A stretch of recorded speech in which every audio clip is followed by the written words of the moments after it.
Okay, this technique sample is called the running stitch. You can follow along on page 77 in your textbook. It's basically some even stitches. They're teeny, they're about an 1/8 inch.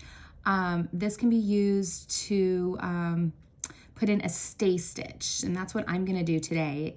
So that's just a stay stitch. It's not a seam, it's sewing on a single layer of fabric to prevent the fabric from unraveling and stretching out around a curve. It can be used for permanent straight stitches as well. You'll do the same technique of the running stitch, which is just even little stitches. But if it is a permanent stitch, it's suggested to do a back stitch every like 3rd or 4th stitch to really hold it in there. So what I did for the stay stitch demonstration I'm going to do, I actually cut 2 pieces of fabric the exact same way with the same curve, just to see if there's a difference between one curve having a stay stitch and the other curve not. Like, will it really stretch out? Ooh, we will find out. So I put in a knot at the end of my thread.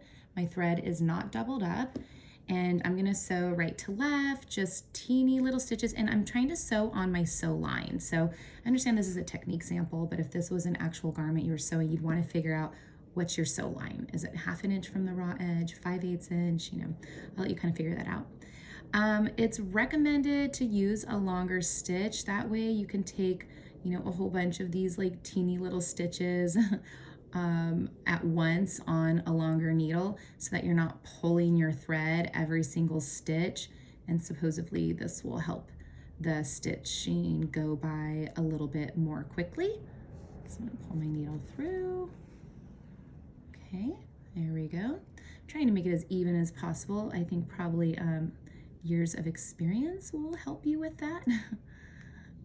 If you are a perfectionist, you could get some kind of marker and actually put little dots every 1/8 of an inch or 1/16 of an inch, however far you see yourself stitching. I wouldn't do 1/4 of an inch. That would be probably considered basting at that point. Okay, I'm gonna do my last little stitch here. Okay, I'm gonna pull it through.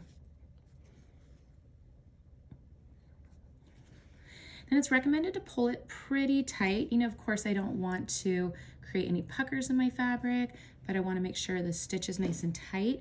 And when I'm done, I'm going to secure it with a little knot at the end. So I'm doing a little mini stitch here at the top that my fabric's going to loop before it goes all the way through. I stick my needle through, and then that makes a knot. And I like to do that 2 times to really secure my stitch. There's my loop it through. And then that makes a double knot. And now I can cut my thread.